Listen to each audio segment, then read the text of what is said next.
Sabe, Diogo, talvez uma forma de procurar entender essa movimentação da Starlink, no xadrez 4D que o ministro Moraes joga nessa discussão como um todo, quando o ministro Moraes diz que existe um grupo econômico de fato entre a empresa X e a Starlink, de certa maneira, parece, e aqui, enfim, uma nota muito pessoal, tá? Que o ministro já esperava que houvesse ali alguma resistência por parte da Starlink.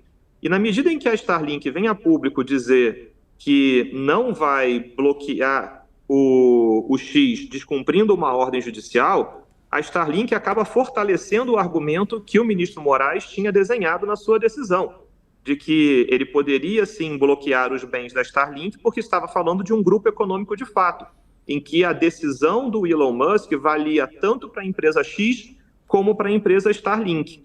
Se a gente for ler a decisão do ministro Moraes, independentemente se concordar ou não sobre o bloqueio ser a medida mais proporcional ou menos no caso, mas um ponto fica muito claro. A decisão do ministro Moraes desenha uma narrativa política na qual o Elon Musk, na pessoa física, é aquele que decide o que acontece no X e na Starlink, criando esse grupo econômico de fato que segue as ordens dessa pessoa. Então, na medida em que aqui a gente viu até então no Brasil a Starlink se recusando ao cumprimento, era um argumento que favorecia a tese do ministro Moraes. Então, no momento em que agora a Starlink volta atrás, me parece que é uma tentativa da empresa de não dar esse. Se isso aqui fosse um jogo de vôlei, já que a gente continua muito imbuído do espírito olímpico, né? Enfim, a empresa Starlink dizendo que não bloquearia o X era como você dar um ponto para o adversário, é como você dar um saque para fora, é ponto do outro lado da quadra, é ponto para o ministro Moraes. Então, acho que dessa maneira a Starlink resolve tirar esse ponto e voltar a um momento de cumprimento de ordem judicial. Enfim, o que me parece que é salutar, porque senão a gente teria toda a discussão de um processo administrativo na Anatel. Seria, enfim, curioso ver como isso ia se dar, mas pelo visto esse não vai ser o destino, pelo menos não pelo momento dessa discussão. Até porque a Starlink, né, é uma empresa que fornece internet em regiões onde as outras companhias não fornecem. Então, a população seria prejudicada, né, caso a Anatel cortasse o serviço ou impedisse o funcionamento da Starlink. Parece ser uma solução adequada, né, o cumprimento da decisão e também mais salutar também para a população, assim como poderia ser para o X, né, caso cumprisse, a população também estaria usando. Quer dizer, estamos todos nós prejudicados, entendendo que essa é uma decisão judicial, tem um sentido, mas todos nós acabamos sendo prejudicados por isso, né, o Carlos? E agora a Starlink, pelo menos, mantendo o seu serviço operante com esse cumprimento da decisão. É verdade, Diego. E olhando para o papel da Starlink, eu acho que a gente não pode. A gente está falando muito aqui sobre esse papel político do Elon Musk, né? E na medida em que a Starlink leva a internet para regiões nas quais só ela leva a internet, as pessoas passam a tratar o Musk como sendo um benfeitor, como aquele que deu acesso a serviços essenciais.